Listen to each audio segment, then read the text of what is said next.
Our new exercise is exercise 1C.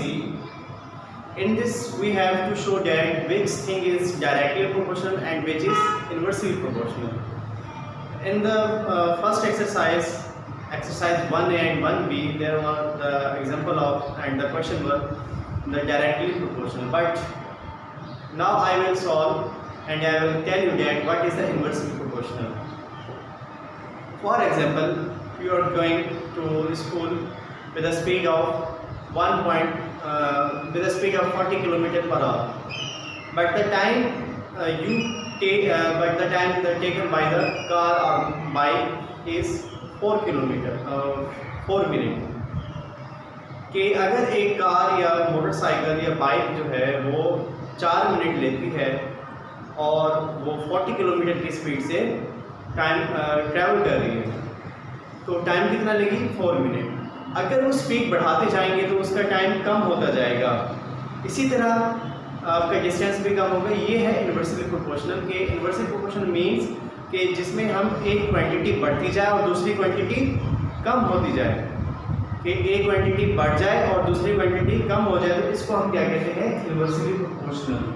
तो inversely proportional में अगर हम इसको क्वेश्चन नंबर 1 को स्टडी करें और क्वेश्चन नंबर 1 में हमें ये कहा गया कि हमें स्टेट बताएं कि इसमें से कौन से जो पार्ट हैं वो डायरेक्टली प्रोपोर्शनल के हैं और कौन से पार्ट इन्वर्सली प्रोपोर्शनल के हैं। इसी तरह ये फर्स्ट पार्ट में दिया गया है कि the number of pencils Farhan buys and the total cost of the pencil, कि the number of pencil Farhan buys,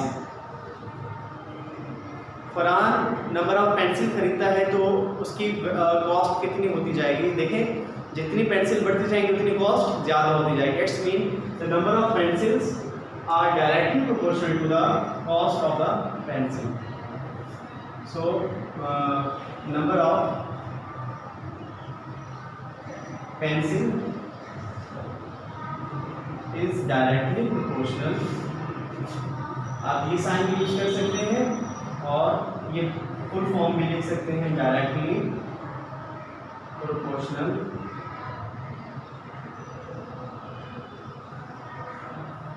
to the cost of pencils.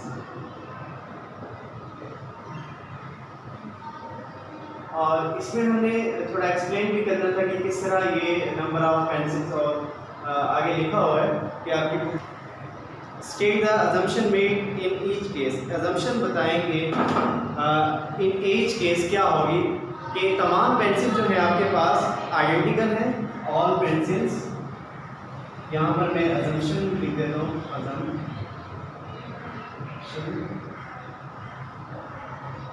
Assumption में आप देखें कि ऑल पेंसिल्स और identical and the cost will be same and the cost same in each case। सबसे पहले हमने इसकी स्टेट लिखी है कि ये आपके पास स्टेट आ गई और ये आपके पास अजम्पशन आ गई कि आप इसके बारे में क्या अजम्पशन लगाए रखते हैं कि all pencils are identical and the cost is the same. इसी तरह हमारे पास जो नेक्स्ट पार्ट है वो पार्ट नंबर बी के the number of taps filling a tank and the time taken to fill the tank. Part 2 the number of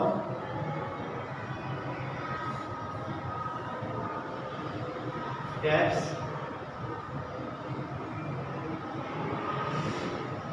filling a tank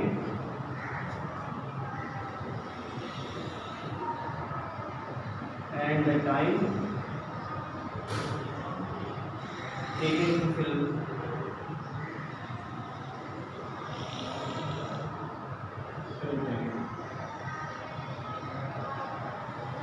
अब आप इसमें देखें कि इसमें आप देख सकते हैं कि पार्ट 2 में the number of taps filling a tank, कि टैंक में टैप्स होते हैं, उसको फिल करने के लिए जो टाइम कितना लगेगा कि हर टैप कितनी देर में फिल हो सकेगा। तो इसमें आप एक चीज़ देख सकते हैं, मैंने शुरू में बात बताई थी कि जो टाइम और डिस्टेंस है ये आपस में इन्वर्सली प्रोपोर्शनल होते हैं। कि अगर फ़र्ज़ कर लें कि 40 किलोमीटर पर आवर की स्पीड से कार जा रही है और उसको टाइम लगता है 4 मिनट या 5 मिनट किसी जगह पहुंचने में, तो अगर हम उसकी स्पीड बढ़ा दें तो टाइम कितना हो जाएगा, कम हो जाएगा। और किलोमीटर तो वैसे सेम रहेंगे आपके पास, यहाँ डिस्टेंस भी सेम रहेगा। तो क्या क्या कम हो जाएगा आपके पास, टाइम कम हो जाएगा। तो टाइम यहाँ पर भी ऐसे ही है कि टाइम कम होगा तो इट्स मीन टैप्स जो है वो आपके इन्वर्सली प्रोपोर्शनल है टाइम के। तो आप इसको यूँ लिख सकते हैं, द नंबर ऑफ टैप्स, आप इसकी स्टेट लिखते हैं, लिख देंगे the number of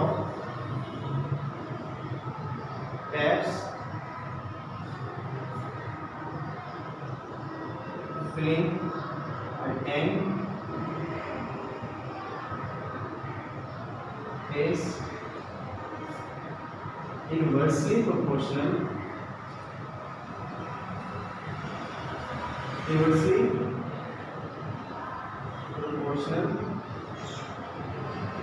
to time taken to time। आप 10 टाइम भी लिख सकते हैं और आगे लिख सकते हैं time taken to fill the tank. ये बात आपको इजीली समझ आ गई होगी। अब इसके बाद आप देखें अजम्पशन, कि आप अजम्पशन जब आप बनाएंगे तो इसमें आप जैसे हमने यहाँ कहा था कि ऑल पेंसिल्स आर आइडेंटिकल, तो यहाँ पर कौन सी ऐसी चीज़ है जो आइडेंटिकल है। तो इसमें आप देखें कि ऑल टैप्स आर आइडेंटिकल, यहाँ पर क्या होगा, all taps are identical but time is not same। तो टाइम आपके पास क्या होगा, and each time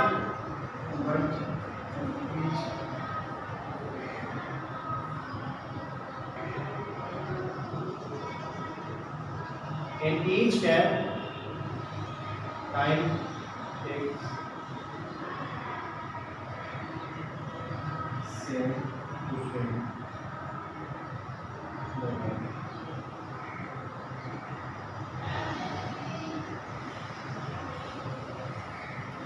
ये इसकी स्टेटमेंट लिखी और assumption लिखा है कि all types are identical but in each step time is taken same to fill the tank। सो इसके बाकी जो पार्ट्स हैं वो आपने उससे करने, और जैसे कि पार्ट सी, डी और ई है। क्वेश्चन नंबर 2 में, एक man can build a bridge in 12 days. एक man can build a bridge in 12 days, find the time taken for 6 men to build the same bridge, state the assumption made. अब आप question number 2 में देखें और इसमें ये आपने एक अजम्पशन बनानी है कि किस तरह ये एक दूसरे के डायरेक्टली प्रोपोर्शनल है या inversely proportional. The question is that as I have discussed that the 8 men can build a bridge in 12 days।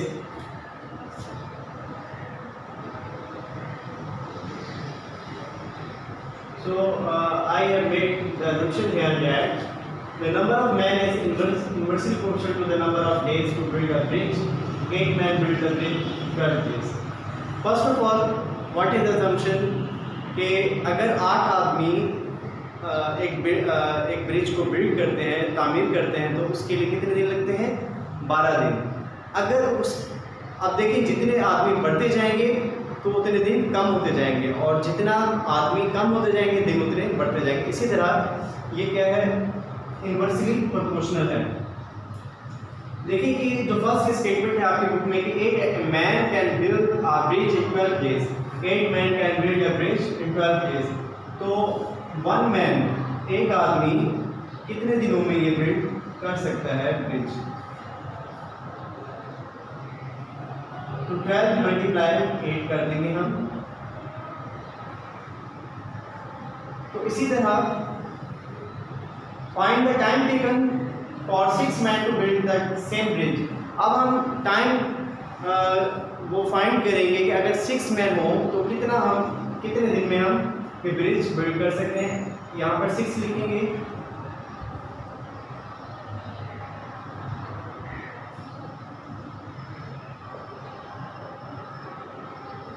तो इधर 12 मल्टीप्लाई 8 डिवाइडेड बाई 6 कर देंगे। अगर हम 6 मैन वो टाइम मालूम करना चाहते हैं कि कितने दिनों में बिल्ड कर सकते हैं। आपको पता है कि time is inversely proportional always, so we will divide here 6 12 8 96 and I am writing here answer of this solution, that the answer will be 16 days.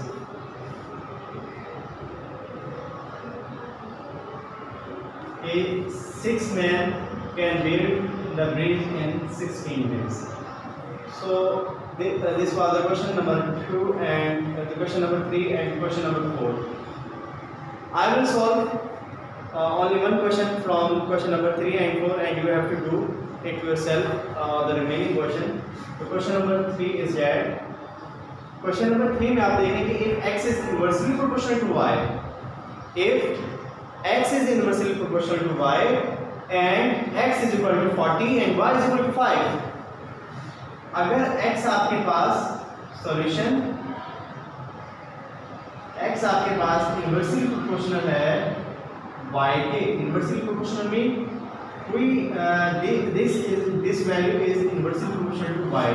अगर डायरेक्टली प्रोपोर्शनल होता तो हम ये डिवाइड का साइन या ओवर का साइन नहीं लगाते, डिवाइड नहीं करते, बल्कि इसको हम यू लिख देते x directly proportional to y। जब इनवर्सली प्रोपोर्शनल की बात होगी तो हम इसको इस तरह लिखेंगे। तो x is equal to direct inversely ये जो प्रोपोर्शनल का साइन हटाएंगे तो हमारे पास ये आता है कांस्टेंट और y इसके साथ आ जाएगा और इसको इक्वेशन ए का नाम दे देंगे। इसी तरह आप देखें कि x हमारे पास 40 गिवन है, x is equal to 40, y is equal to 5।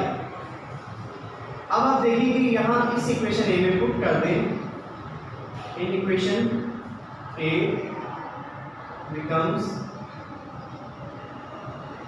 as x is equal to 40, k as it is 1 upon y means 5.